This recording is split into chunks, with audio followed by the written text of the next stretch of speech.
नमस्कार, मैं हूं ज्योति सिंह। शुरुआत करते हैं हमारे स्पेशल बुलेटिन सुबह की बड़ी खबर, जिसमें अहम खबरें हम आपको दिखाएंगे आज की। बैतूल से सबसे पहले खबर है, जहां तेज रफ्तार तूफान वाहन पलट गया है। तूफान वाहन में 12 यात्री सवार थे। लाइवानी गांव से लौट रहे थे ये सभी लोग। बैतूल जिला अस्पताल में घायलों को भर्ती कराया गया है। बताया जा रहा है कि जमनिया गांव के रहने वाले हैं घायल लोग। हादसे के बाद तूफान वाहन का ड्राइवर मौके से फरार हो गया। झल्लार थाना क्षेत्र के बोरगांव जोड़ पर यह हादसा हुआ। बहुत से लोग घायल हुए हैं। घायलों को जिला अस्पताल में भर्ती करा दिया गया है। तेज रफ्तार तूफान वाहन जो कि अचानक से पलट गया।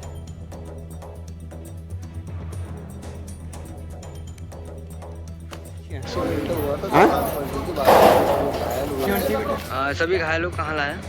सभी को बैतूल लेके आए, डिस्ट्रिक्ट हॉस्पिटल बैतूल। इसमें कितने लोग घायल हुए? 12-13 लोग घायल हुए। कितनी बजे की घटना है ये घटना है 7:14 की। अभी उनकी हालत कैसी क्या है? हालत अभी इनको तो हॉस्पिटल लेके आए, गंभीर हालत है, कहीं की ठीक है।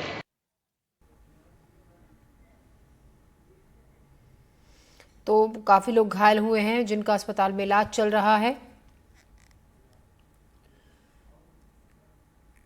खबर बिलासपुर से, जहां ऑक्सीजन मामले का हाईकोर्ट ने संज्ञान लिया है। नगर निगम के अधिकारियों ने हाईकोर्ट से जवाब मांगा है। नगर निगम ने ऑक्सीजोन को कचरा डंपिंग यार्ड बना दिया। 10 करोड़ की लागत से इस ऑक्सीजोन प्लांट को बनाया गया था। बताया जा रहा है कि बिलासपुर में ऑक्सीजोन को कचरा डंपिंग यार्ड बनाने के मामले में हाईकोर्ट ने संज्ञान लिया है। नगर निगम के अधिकारियों से जवाब इस मामले में मांगा है। 13 सितंबर को इस मामले की अगली सुनवाई होगी। ऑक्सीजोन यहां करोड़ों की लागत से बनाया गया था, जिसके बाद नगर निगम के अधिकारियों की लापरवाही के चलते उसको कचरा डंपिंग यार्ड वहां पे बना दिया गया, जिसके चलते स्थानीय लोगों को काफी दिक्कतें हो रही हैं, परेशानी हो रही है। अब इस मामले में नगर निगम के अधिकारियों से जवाब मांगा गया है। दुर्गा प्रसाद मिर्धा हमारे साथ इस खबर पर ज्यादा जानकारी के साथ जुड़ रहे हैं। दुर्गा, साफ है यहाँ पर जो नगर निगम के कर्मचारी अधिकारी, उनकी तरफ से लापरवाही यहाँ पर हुई। जो ऑक्सीजोन प्लांट को जो करोड़ों की लागत से बनाया गया था, वहां पर कचरा डंपिंग यार्ड में तब्दील उसको कर दिया गया।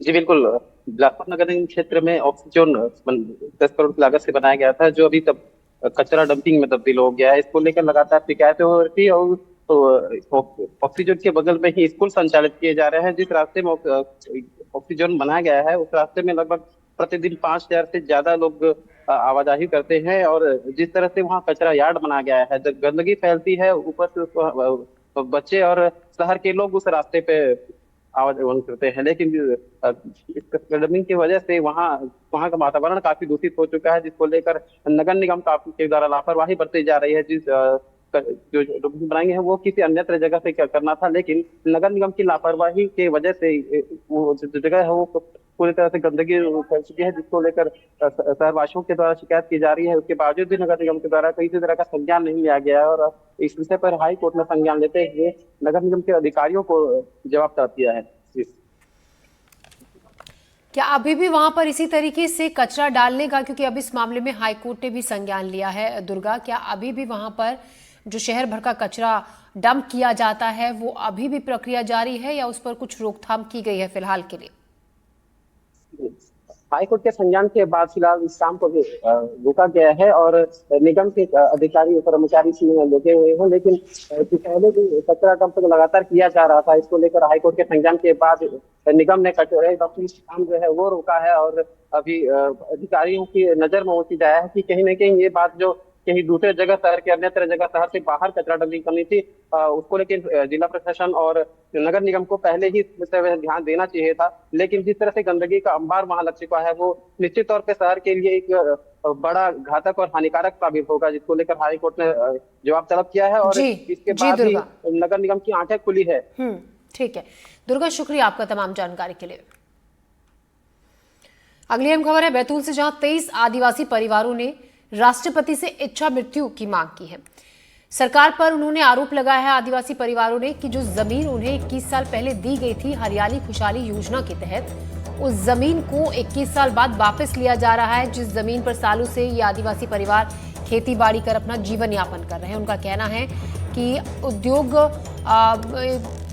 विभाग की तरफ से 20 हेक्टेयर जमीन वापस ले ली गई है, ये कहकर कि यहाँ पर वुड क्लस्टर बनाया जाएगा। अब ऐसे में आदिवासी जो परिवार हैं उन्होंने इच्छा मृत्यु की मांग की है, जबकि दूसरी तरफ प्रशासन का ये कहना है कि कोर्ट ये लोग गए थे, अपना केस ये हार गए। अब इस पर उद्योग प्रशासन का ये कहना है कि मामले को लेकर कोर्ट ये आदिवासी परिवार गए थे, केस हार चुके हैं, इसलिए उद्योग विभाग इस जमीन को लेगा और वुड क्लस्टर यहाँ पर बनाया जाएगा। सर मेरे को तो कहीं से कहीं तक के लगता नहीं कि रोजगार देंगे, क्योंकि ये झूठी सरकार है, हमेशा ये ऐसे दोगली बात करती है। मेरे को अभी तक के आप बैतूल डिस्ट्रिक्ट में देख रहे होंगे कि कितने लोगों को रोजगार मिला है।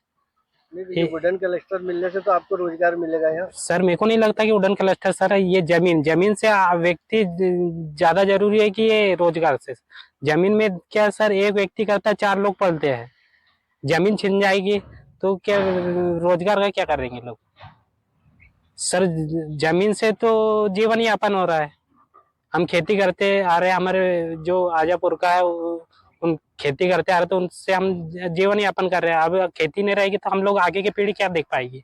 ये हो गए 20-23 साल हो गए। अच्छा, और क्या करते थे? इसमें पेड़ पौधे लगाए और काश्तकारी करते हैं, जैसे मक्का बो देते हैं, कोई धान बो देता है, उसी में पेड़ पौधे है तो उसी फल से, जैसे आंवला बेच देते, कुछ होता है तो कुछ आम है, करंजी है, सभी रंग के पेड़ पौधे, और उसमें कटहल के पेड़ है। इस पे हमारा पूरा परिवार निर्भर है। अभी जमीन चली जाएगी तो क्या करेंगे? इस जमीन चली जाएगी, इसीलिए तो ये इच्छा में मृत्यु की मांग की है हमने। कलेक्टर तो कह रहे हैं कि आप लोगों के पास कोई कागज नहीं है इसके। अब कलेक्टर तो वो बोल ही रहा है, लेकिन हमको तो सरकार ने दिया ना, हमारी मर्जी से तो लिया नहीं है। आवंटित पेड़ पौधे, इंजन दिया, ये कुआं खुदवाया, ये डैम भी उन्हीं ने बनवा के दिया है, सरकार द्वारा, पंचायत द्वारा। 2003 में हरियाली खुशहाली योजना के तहत प्रोजेक्ट दी गई, जिसमें पेड़ पौधे गवर्नमेंट ने लगा कर दिया, और हम उस पर निर्भर है कि जैसे पेड़ पौधे को आज पाला पोसा, आज बड़ा किया, आज उन्हीं से पेड़ पौधे मतलब फल तोड़कर और बेचते और खाते भी हैं। परंतु आज हमें वुडन क्लस्टर को दी गई जमीन आज हमसे छीनी जा रही है, वुडन क्लस्टर को दिया वाला। तो आज हम कहाँ जाएंगे और क्या करेंगे? आज जैसे डैम है, डैम में जैसे पानी भरा हुआ रहता है तो गाय जानवर है वो पानी पीने आते हैं और हम उससे खेती भी करते हैं, परंतु आज डैम को वही वुडन क्लस्टर वाले आज बंद कर रहे हैं। तो आज हमने वही सोचा कि आप क्यों बोले राष्ट्रपति को आज एक आवेदन लिख के हम इच्छा मृत्यु की मांग की जाए, क्योंकि हमारे पास उसके अलावा कोई चारा है ही नहीं। देखिए, जो वुडन क्लस्टर के लिए बैतूल जिले में जमीन चिन्हित की वो ODOP प्रोजेक्ट के तहत की गई है। यहाँ पर आगामी समय में एक जो वुडन क्लस्टर स्थापित करने की जो कार्रवाई की जाएगी, और यहाँ का जो सागौन है बैतूल का, वो शायद तेलिया सागौन है, और ये इसका एक अपने कैरेक्टरिस्टिक है। इसको हम इसको रजिस्टर्ड कराने की भी कार्रवाई कर रहे हैं, और यहाँ पे वुडन क्लस्टर स्थापित करने के लिए काफ़ी प्रयास कर रहे हैं हम लोग, और इसके लिए एक वुडन क्लस्टर की स्थापना के लिए हमने भूमि का भी चयन किया है। लगभग 20 हेक्टेयर की ज़मीन है, और इस ज़मीन पे वर्तमान में कार्य भी चल रहा है।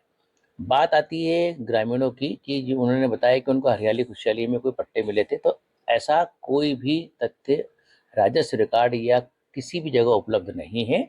इस वक्त हम मौजूद हैं बैतूल ब्लॉक के कढ़ाई गांव में, जहां 23 परिवारों को 2003 में 2-2 हेक्टेयर की जमीन दी गई थी हरियाली खुशहाली योजना में।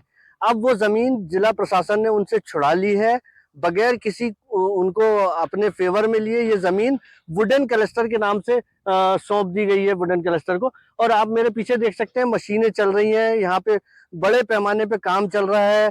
इस साइड में एक डैम बना हुआ है, वो डैम को भी जो है सरकार पूरी तरीके से बंद करने के उसमें है, जिला प्रशासन ने पूरा बंद कर दिया है। और जिस जमीन पे ये लोग खेती करते थे वो जमीन को बंजर बना दिया है।